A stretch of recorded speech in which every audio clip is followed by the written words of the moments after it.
Hello guys, स्वागत है आपका हमारे यूट्यूब चैनल 10 स्क्वायर में। आज हम देखने वाले हैं एक्सरसाइज 15.1 प्रायिकता प्रोबेबिलिटी। क्वेश्चन है, निम्नलिखित कथनों को पूरा कीजिए। Complete the following statement. घटना ई की प्रायिकता प्लस घटना ई नहीं की प्रायिकता इक्वल होगी। तो यहाँ पे एक फॉर्मूला है।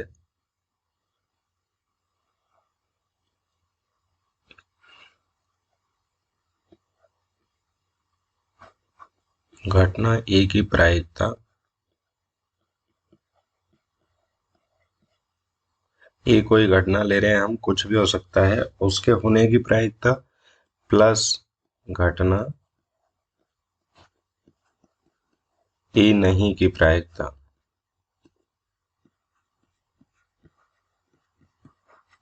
इन दोनों का जो योग होता है वो 1 के इक्वल में होता है। फॉर्मूला है P ऑफ E, इसको हम बोलते हैं प्रोबेबिलिटी ऑफ E प्लस, अगर E नहीं लिखना है तो हम लिखेंगे प्रोबेबिलिटी ऑफ E बार, लिख देंगे इक्वल टू 1। तो एक फार्मूला तो ये होता है, और जो दूसरा फॉर्मूला है वो प्रायिकता का क्या है, कोई भी घटना हो उसके लिए अगर हम E घटना मान लें तो जो अंश नॉमिनेटर आएगा उसमें तो आएगा अनुकूल घटनाएं या अनुकूल परिणाम। अनुकूल परिणाम हम कह सकते हैं, और डिनोमिनेटर में आएगा कुल परिणाम या सभी संभव परिणाम। सभी संभव परिणाम या घटनाएं। तो ये दो फॉर्मूले हैं, एक तो ये है और दूसरा ये है। यही दो काम आते हैं प्रायिकता में, और ज्यादा काम नहीं आते हैं। ठीक है, उस घटना की प्रायिकता जो घटित नहीं हो सकती है, इसका दूसरा पार्ट है उस घटना की प्रायिकता जो घटित नहीं हो सकती है। जो घटित नहीं हो सकती उसकी प्रायिकता है 0। प्रायिकता 0 से लेके 0 less than equal to probability less than equal to 1 होगी। प्रायिकता 0 से लेके 1 तक होती है। अगर कोई असंभव घटना है तो उसके लिए 0 प्रायिकता होगी, और जो अवश्य घटना है या बिल्कुल होनी है उसके लिए प्रायिकता 1 हो जाएगी, बाकी बीच में रहेगी। प्रायिकता 0 से छोटी नहीं हो सकती और 1 से बड़ी नहीं हो सकती। ठीक है, तो ये हो गई 0, और ऐसी घटना असंभव कहलाती है।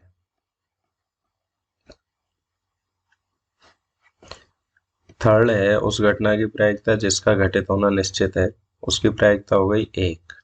ऐसी घटना कहलाती है, ऐसी घटना को हम अवश्य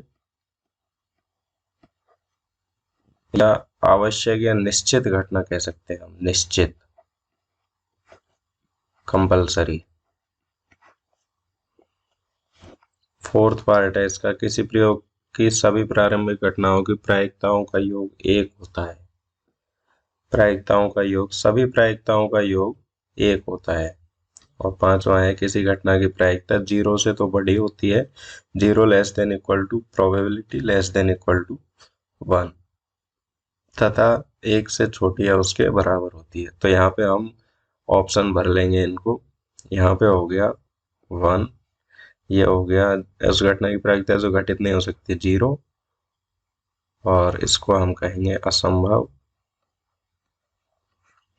उसके बाद में उस घटना की प्रायिकता जिसका होना निश्चित है उसको 1, और इसको हम कहेंगे निश्चित घटना।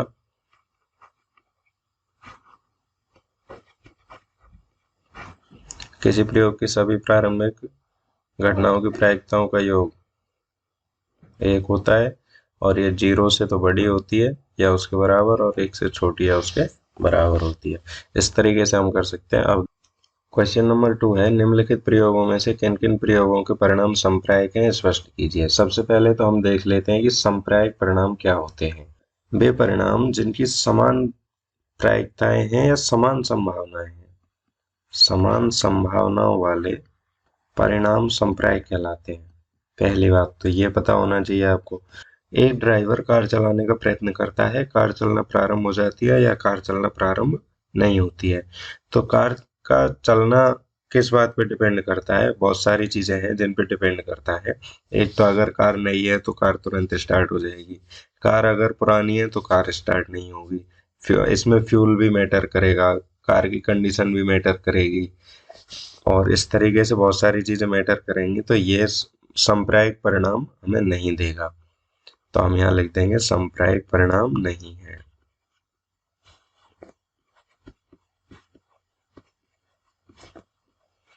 ये आंसर हो गया। अगर कारण की बात करें तो क्योंकि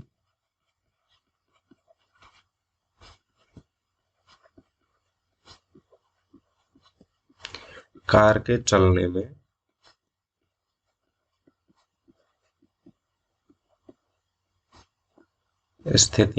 बहुत स्थितियां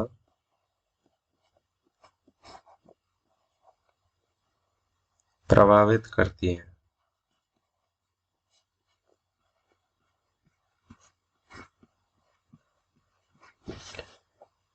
जैसे कार नई या पुरानी है,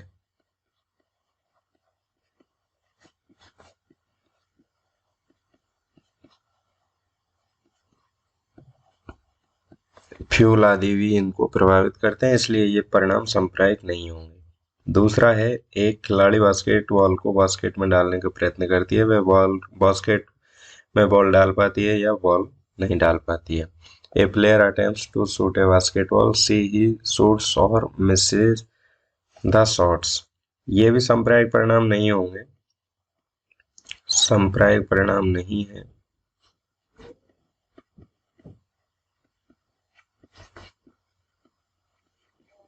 क्योंकि बास्केट में बॉल डालने के लिए बहुत सारी फैक्टर इफेक्ट करते हैं। जैसे खिलाड़ी की हाइट, अगर खिलाड़ी की हाइट ज़्यादा है तो उसकी संभावनाएं बढ़ जाती हैं, खिलाड़ी की हाइट कम है तो उसकी संभावनाएं घट जाती हैं, खिलाड़ी की फिटनेस पे भी ध्यान जाता है।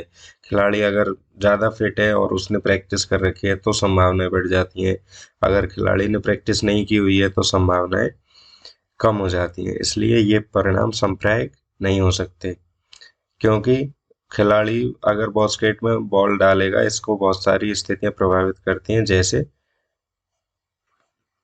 इस तरीके से। तो इसलिए ये परिणाम सांप्रायिक नहीं हो सकते। उसके बाद है, एक सत्यासत्य प्रश्न का अनुमान लगाया जाता है, उत्तर सही है या गलत। एक trial is made to answer a true false question, the answer is right और रॉन्ग। यहाँ पे हम देख सकते हैं अनुमान लगाया जा रहा है और दो ही ऑप्शन है केवल, या तो सत्य होगा या फिर असत्य। तो उसमें किसी का और कोई इफेक्ट नहीं आता है, तो ये परिणाम सांप्रायिक हो जाएंगे, क्योंकि यहाँ पे अनुमान ही लगाया जा रहा है।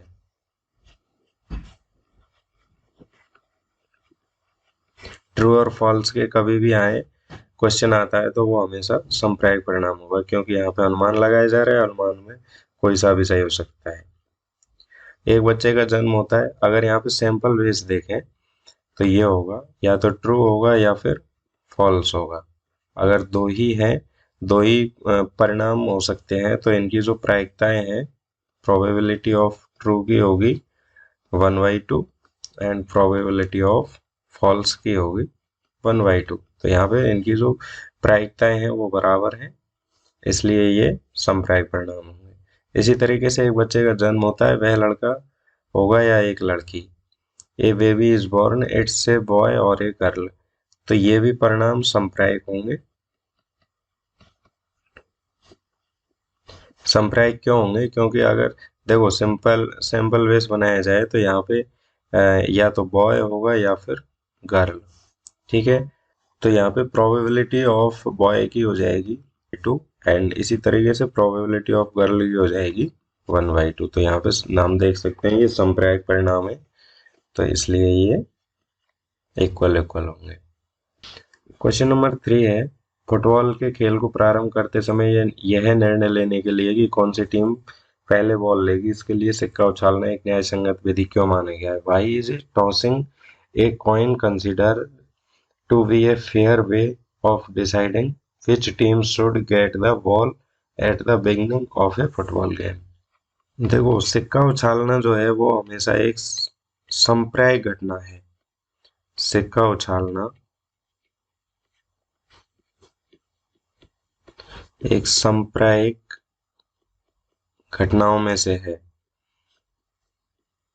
इसलिए यहाँ पे ये नहीं कहा जा सकता कि सिक्का उछालने में किसी तरीके की कोई चूक हुई है या किसी तरीके की कोई बेईमानी हुई है, क्योंकि जो सिक्का उछालना है वो उसमें हेड आने की भी उतनी ही संभावना है और टेल आने की भी उतनी ही संभावना है, इसलिए इसको न्यायोचित माना गया है। अब हम देखते हैं क्वेश्चन नंबर 4 है, निम्नलिखित में से कौन सी संख्या किसी घटना की प्रायिकता नहीं हो सकती।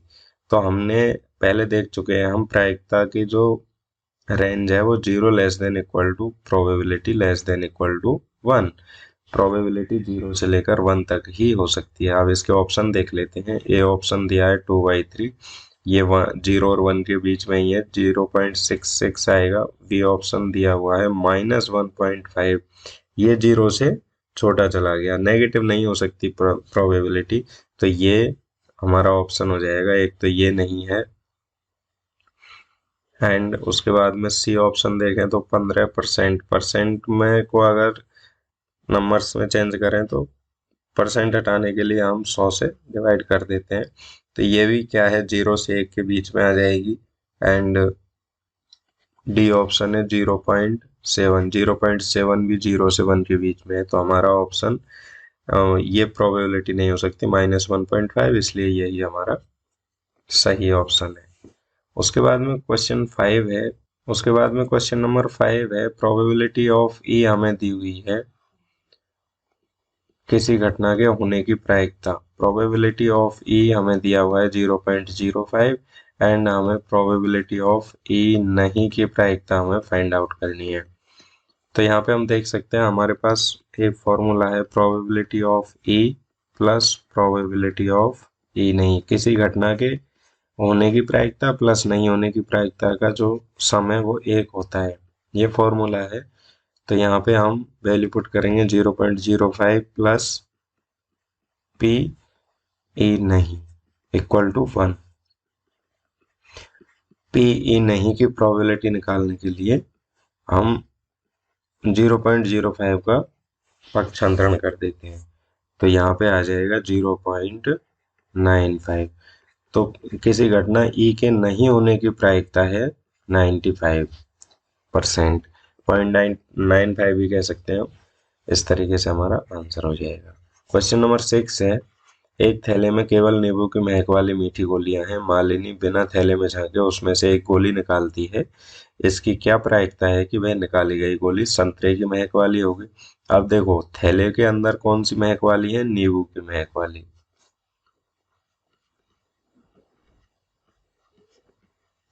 नींबू की महक वाली गोलियां हैं, फर्स्ट में वो संतरे की महक वाली, तो प्रोबेबिलिटी हम देखेंगे संतरे की महक वाली। अब यहाँ पे हम देख सकते हैं कि जब संतरे की महक वाली गोली थैले के अंदर है ही नहीं, तो फिर बाहर कैसे निकलेगी, तो ये नहीं हो सकती, असंभव घटना है, तो इसकी प्रोबेबिलिटी हो जाएगी 0। और नींबू की महक वाली, जब सारी गोलियां नींबू की महक वाली हैं और एक गोली निकालेंगे तो वो कैसी निकलेगी, नींबू की महक वाली निकलेगी, तो इसकी प्रोबेबिलिटी, ये निश्चित घटना है, तो इसकी प्रोबेबिलिटी 1 हो जाएगी। यहाँ पे हम देख सकते हैं कि संतरे की महक की गोली है वो असंभव घटना है, तो उसकी प्रोबेबिलिटी 0 आई। और जो निश्चित घटना है नींबू की महक की गोली ही थैले में है, तो नींबू की महक की गोली ही बाहर निकलेगी, तो ये इसकी प्रोबेबिलिटी 1 हो जाएगी। ठीक है। क्वेश्चन नंबर 7 है, यह दिया हुआ है कि 3 विद्यार्थियों के एक समूह में से 2 विद्यार्थियों के जन्मदिन एक ही दिन न होने की प्रायिकता 0.992 है। इसकी क्या प्रायिकता है कि इन 2 विद्यार्थियों का जन्मदिन एक ही दिन हो। It's a given that in a group of 3 students, or the probability of 2 students not having the same birthday is 0.992. What is the probability that the 2 students have the same birthday? तो यहाँ पे है कि 2 विद्यार्थियों की जन्मदिन एक ही दिन न होने की प्रायिकता, तो प्रोबेबिलिटी ऑफ जन्मदिन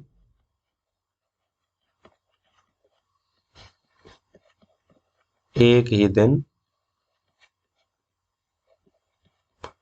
नहीं होने की प्रायिकता है ना, तो प्रोबेबिलिटी किसकी, जन्मदिन एक ही दिन नहीं हो, इसकी प्रोबेबिलिटी हमें दी हुई है 0.992।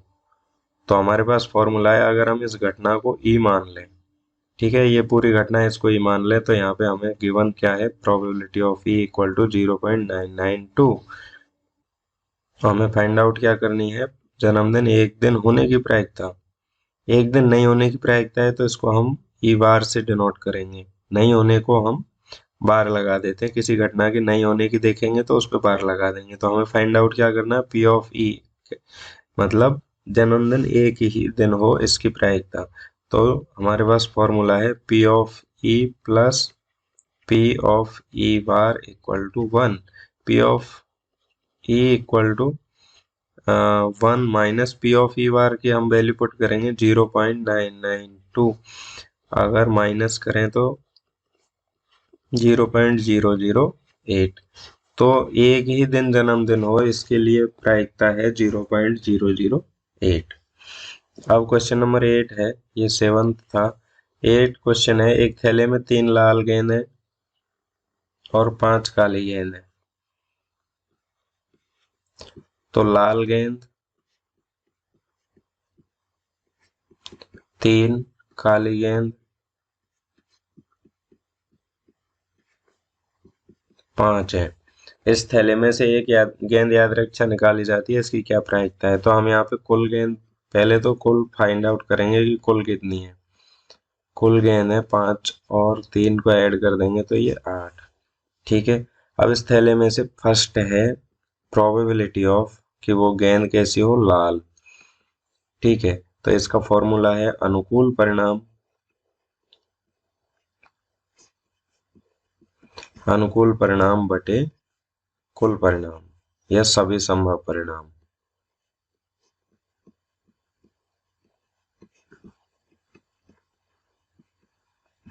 अब यहाँ पे देखो, अनुकूल का मतलब क्या होता है, हम प्रोबेबिलिटी फाइंड आउट कर रहे हैं लाल गेंद की। ठीक है, तो जितनी गेंद लाल है वो क्या होंगी, इसके अनुकूल हो जाएंगी। और कुल गेंद, सभी संभव परिणाम में क्या आएगा, कुल गेंद है। अब देखो, थैले में से हम ये मान लेते हैं कोई थैला है, इसमें हाथ डाल रहे हैं हम यहाँ से, तो कोई सी भी गेंद आ सकती है, लाल भी आ सकती है, काली भी आ सकती है। अब हमें अनुकूल तो हम तब मानेंगे जब लाल गेंद आएगी, लेकिन कुल तो 8 गेंद आ सकते हैं, इसलिए अनुकूल तो हमारी हो जाएंगी लाल गेंद 3 और सभी संभव परिणाम हो जाएंगे 8। तो प्रोबेबिलिटी ऑफ लाल गेंद हो इसके लिए प्रायिकता है 3/8। सेकंड में पूछा है लाल नहीं हो, लाल नहीं हो। अब इसके दो तरीके हैं, या तो हम ऐसे निकाल सकते हैं इस वाले फॉर्मूले से कि या तो लाल होगी या फिर लाल नहीं होगी, ये फाइंड आउट करना है। तो इसको देख लेते हैं, पी लाल गेंद होने की प्रायिकता प्लस प्रोबेबिलिटी ऑफ लाल नहीं होने की प्रायिकता इक्वल टू 1 है।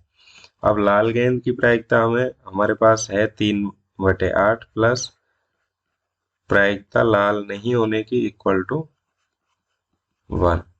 ठीक है, अब हम इसको पक्षांतरण कर लेते हैं। तो प्रायिकता लाल नहीं हो इसकी क्या होगी, 1 माइनस 3/8। तो इसको हम एलसीएम लेंगे, 8 8 माइनस 3 किया तो 5/8। इसका एक तरीका तो ये है। अब दूसरा तरीका ये है कि लाल गेंद नहीं हो। अब दो ही तरह की गेंद है, तो अगर लाल गेंद नहीं होगी तो फिर कौन सी होगी, काली गेंद होगी। सेकंड स्टेप मेथड हम देख लेते हैं, पी ऑफ लाल नहीं होने की प्रायिकता किसके बराबर होगी। आप देखो, लाल गेंद नहीं होगी तो कौन सी गेंद होगी, काली। तो ये या तो हम कह लें कि लाल गेंद नहीं हो या हम कह लें कि काली गेंद हो। तो काली गेंद की प्रायिकता, काली गेंद 5 है बटे कुल है 8। तो ऐसे भी आंसर आ सकता है और ऐसे भी आ सकता है, दोनों ही तरीके हैं। ठीक है, अब हम देखते हैं क्वेश्चन नंबर 9। क्वेश्चन नंबर 9 है, एक डिब्बे में 5 लाल कंचे हैं, 8 सफेद कंचे हैं, 4 हरे कंचे हैं। इस डिब्बे में से एक कंचा याद रक्षा निकाला जाता है, इसकी क्या प्रायिकता है कि निकाला गया कंचा लाल है, सफेद है और हरा नहीं है। A box contains 5 red marbles, 8 white marbles and 4 green marbles. One marbles is taken out of the box at random. What is the probability that the marble taken out will be red, white or not green? तो यहाँ पे हम लिख लेंगे कि लाल कंचे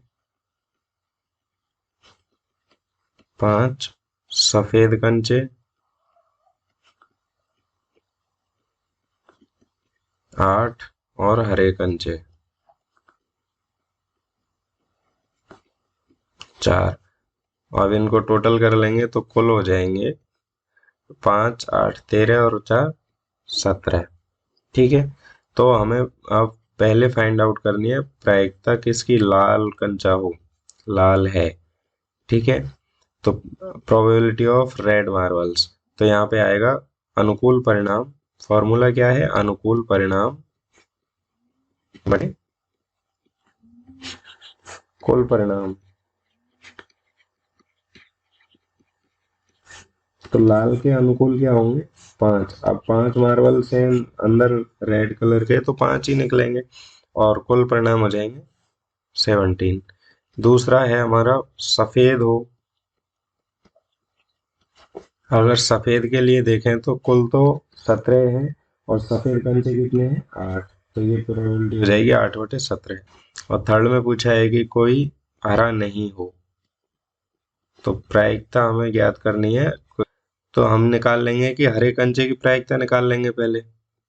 तो हरे कंचे की प्रायिकता है तो अनुकूल है 4 और टोटल है 17, तो 4/17। अब हम फॉर्मूला लगाएंगे प्रायिकता ऑफ हरे कंचे की प्रायिकता प्लस हरे कंचे नहीं की प्रायिकता का, इनका जो सम है वो 1 होना चाहिए। प्रायिकता ऑफ हरे कंचे की है 4/17 प्लस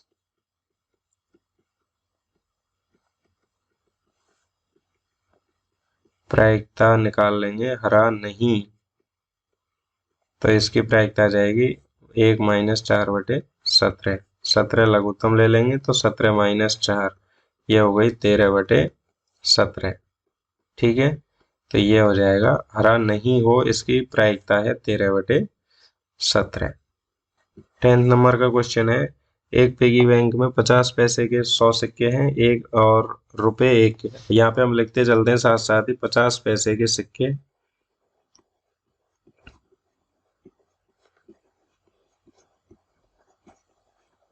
पचास पैसे के सिक्कों की संख्या है 100 और रुपए 1 के सिक्के हैं 50 और रुपए 2 के सिक्के हैं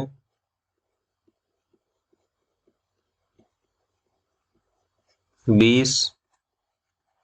उसके बाद में रुपए 5 के सिक्के हैं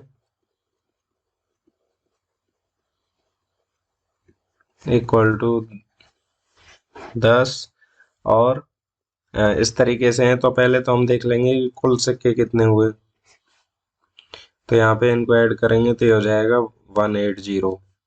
तो कुल सिक्के हैं 180, 180 सिक्के हैं। अब क्वेश्चन पूछा है कि 50 पैसे का होगा, इसकी प्रायिकता बताओ। 50 पैसे के सिक्के की प्रायिकता, तो सूत्र यही है, अनुकूल परिणाम बटे कुल परिणाम। अनुकूल परिणाम 50 पैसे के कितने सिक्के हैं, 100 और कुल होंगे 180। तो इनको अगर सॉल्व करें तो ये हो जाएगा 0 से 0 कैंसिल हुई और 2 से डिवाइड किया तो ये 5 और ये 2 से डिवाइड किया तो 9। तो प्रायिकता हो गई 5/9। और दूसरे में पूछा है कि 5 रुपए का सिक्का नहीं हो, ये पूछा है। अब हम इसके लिए 5 रुपए के सिक्का का प्रायिकता निकालेंगे। प्रोबेबिलिटी ऑफ 5 रुपए का सिक्का हो। अब 5 रुपए का सिक्का कितने हैं, 10 बटे और टोटल है 180, तो ये हो गई प्रायिकता 1/18। ठीक है, अब हम फॉर्मूला का यूज करेंगे, 5 रुपए का सिक्का हो प्लस प्रायिकता 5 रुपए का सिक्का नहीं हो। इसकी दोनों की प्रायिकताओं का योग कितना आएगा, 1 आएगा। हमें निकालना है प्रायिकता 5 रुपए का सिक्का नहीं की, बराबर 1 - 5 रुपए की प्रायिकता कितनी है, 1/18। लघुत्तम लेंगे, 18 एकम 18 -1 किया तो 17/18। ये आंसर हो जाएगा हमारा। ठीक है, उसके बाद हम देखते हैं नेक्स्ट क्वेश्चन। गोपी अपने जल जीव कुंड के लिए एक दुकान से मछली खरीदती है। दुकानदार एक टंकी जिसमें 5 नर मछलियां 8 मादा मछलियां में से एक मछली आतिरेक्षा उसे देने के लिए निकालती है। इसकी क्या प्रायिकता है कि निकाली गई मछली नर मछली हो। Gopi buys a fish from a shop for his aquarium. The shopkeeper takes out one fish at random from a tank containing 5 male fish and 8 female fishes. What is the probability that the fish taken out is a male fish? तो यहाँ पे हम नर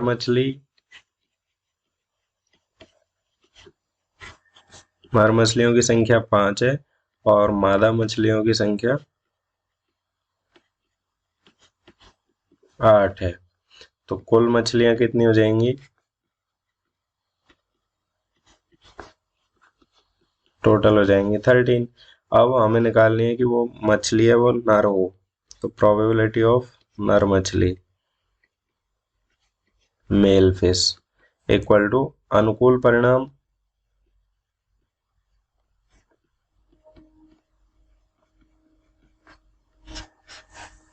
बटे कुल परिणाम। तो अनुकूल परिणाम नर मछली चाहिए हमें, तो नर के अनुकूल कितने परिणाम होंगे? 5 और कुल परिणाम हो जाएंगे 13। तो प्रायिकता हो जाएगी 5/13। क्वेश्चन नंबर 12 है संयोग के खेल में एक तीर को घुमाया जाता है जो विश्राम में आने के बाद संख्याओं 1 2 3 4 5 6 7 8 इस तरीके से चित्र में दिया हुआ है में से किसी एक संख्या को इंगित करता है। यदि ये सभी परिणाम समप्रायिक हों तो इसकी क्या प्रायिकता है कि यह तीर इंगित करेगा। इस तरीके से 4 इसके पार्ट पूछे गए। A game of chance consist of spinning an arrow which comes to rest pointing at one of the number 1 2 3 4 5 6 7 8 and these are equally likely outcomes. What is the probability that is will point at? इस तरीके से probability पूछी गई है। तो first है वो 8 को इंगित करेगा, तो इसके अनुकूल परिणाम बटे कुल परिणाम। अब अनुकूल में अगर हमें 8 चाहिए तो इसका अनुकूल क्या होगा? 8 ही होगा अपॉन कुल परिणाम। कुल में सारे ही आ जाएंगे, तो अनुकूल में तो 1 ही आएगा और कुल में आ जाएंगे 8। तो प्रायिकता हो जाएगी 1/8। दूसरा है एक विषम संख्या हो। अब विषम संख्या देख लेते हैं पहले तो। इनमें से विषम संख्या कौन कौन सी है? 1 3 5 और 7। तो कितनी विषम संख्याएं हुई टोटल? 4। तो प्रायिकता हम निकालेंगे विषम संख्या की प्रायिकता। तो अनुकूल तो हो जाएंगी 4 और कुल हो जाएंगी 8। प्रायिकता हो जाएगी 4 से काटेंगे तो 4 एकम 4 4 दूनी 8। तीसरा है 2 से बड़ी संख्या। अब हम यहाँ पे पहले देख लेंगे 2 से बड़ी कितनी संख्याएं हैं। 2 से बड़ी संख्या है 3 4 5 6 7 8 टोटल मिला के 6। तो प्रायिकता हम देख लेंगे, प्रायिकता 2 से बड़ी संख्या की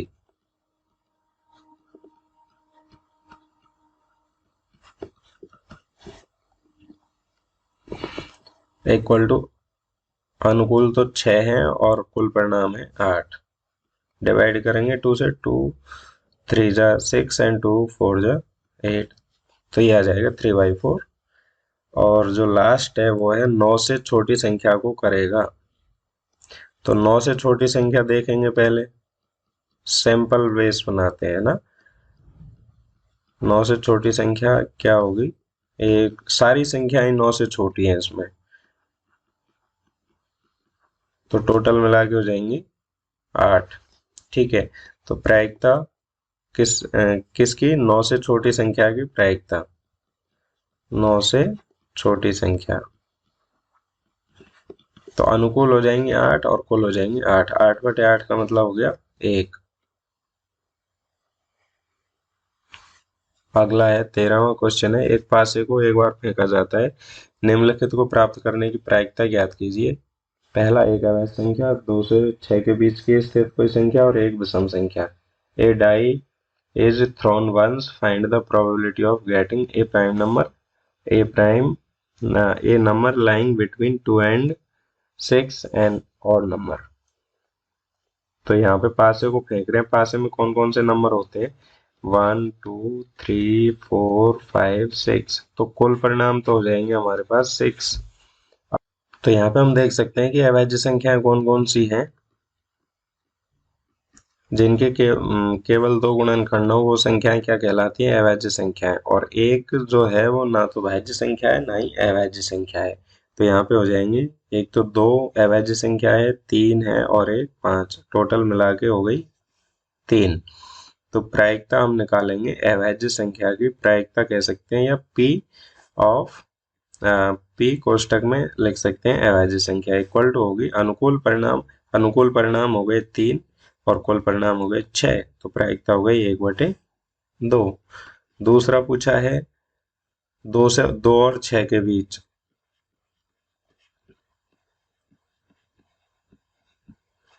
2 और 6 के बीच संख्याएं कौन कौन सी हैं, 2 और 6 के बीच 3 4 और 5, टोटल मिला के 3। तो प्रायिकता हम निकालेंगे 2 और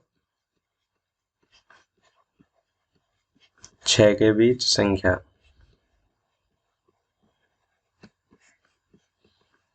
3/6 इक्वल टू आ जाएगा 1/2, 1/2। ठीक है। उसके बाद में तीसरा पूछा है ऑन ऑड नंबर, विषम संख्या या ऑड नंबर।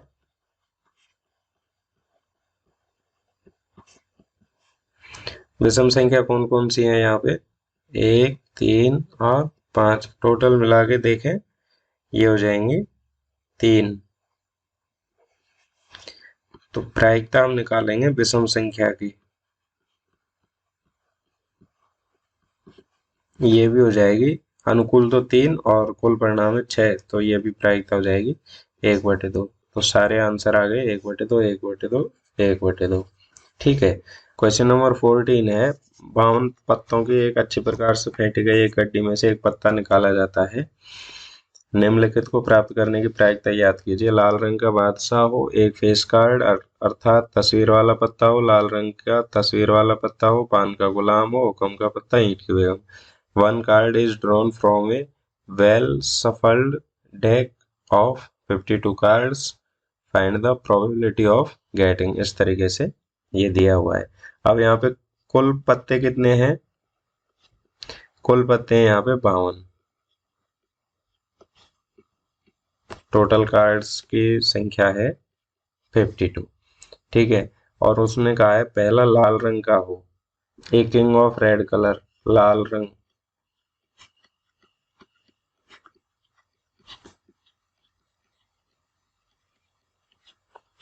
एक तो ईंट का होता है और एक होता है पान का।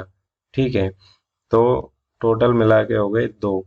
तो प्रायिकता हम निकालेंगे, प्रोबेबिलिटी, लाल रंग का बादशाह, किंग ऑफ रेड कलर, तो ये हो जाएगी 2/52। तो 2 बन जाए 2 और ये हो जाएगा 26। तो प्रायिकता हो गई 1/26, 1/26। दूसरा क्वेश्चन है, एक फेस कार्ड,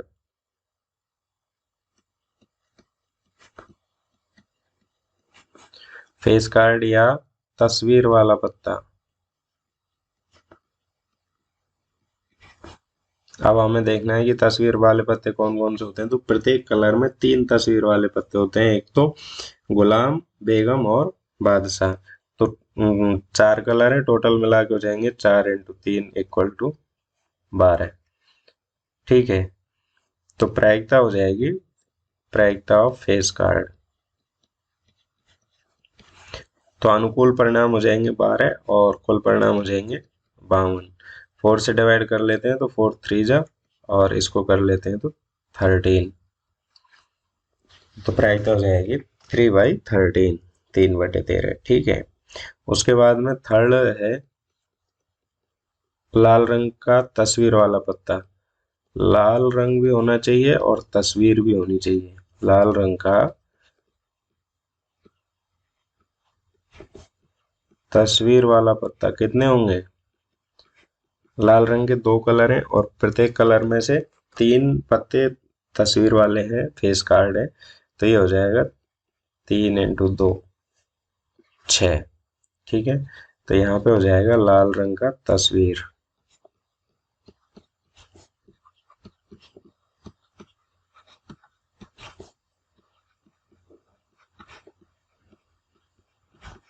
अनुकूल तो हो जाएंगे 6 और कुल हो जाएंगे 52। 2 से डिवाइड करेंगे तो 2 तिया 6 और ये हो जाएगा 26 दूनी 52। ठीक है। 4 है पान का गुलाम। अब पान का गुलाम कितने होंगे? एक ही होगा, तो प्रायिकता हो जाएगी, अनुकूल तो हो जाएंगे 1 और कुल हो जाएंगे 52, तो 1/52। ठीक है, उसके बाद में 5वां है इसका हुक्म का पत्ता। अब हुक्म के कितने पत्ते होते हैं? हुक्म के पत्ते होते हैं 13 और कुल हो जाएंगे 52, तो 13/52। 13 एकम 13, 13 चौके 52, तो 1/4 प्रायिकता हो जाएगी। फिर लास्ट है प्रायिकता ईंट की बेगम। ईंट की कितनी बेगम होती है? एक ही होती है, तो ईंट की बेगम की प्रायिकता हो जाएगी 1/52। तो ये आंसर हो जाएंगे हमारे। बड़ा ही सिंपल है। 15वां क्वेश्चन है, ताश के 5 पत्तों ईंट का दहला गुलाम बेगम बादशाह और इक्का को पलट करके अच्छी प्रकार फेंटा जाता है। फिर इनमें से यादृच्छिक एक पत्ता निकाला जाता है और इनकी हमें प्रायिकता निकालनी है। 5 cards, the 10, Jack, Queen, King and Ace of Diamond are well shuffled with their face downwards. On card is 10 picked up at random. तो 15वें क्वेश्चन का पहला पूछा है, इसकी क्या प्रायिकता है कि यह पत्ता एक बेगम हो। अब बेगम की कितनी संख्या है? बेगम है उसमें 1 और कुल पत्ते हैं 5, तो प्रायिकता क्या हो जाएगी? बेगम होने की प्रायिकता हो जाएगी, अनुकूल तो 1 है और कुल हो जाएंगे 5, तो 1/5। दूसरा है, यदि बेगम निकल आती है और उसे अलग रख दिया जाता है और एक अन्य पत्ता निकाला जाता है, इसकी क्या प्रायिकता है कि दूसरा निकाला गया पत्ता एक इक्का है और एक बेगम। तो अब यहाँ से बेगम निकाल को अलग रखने पर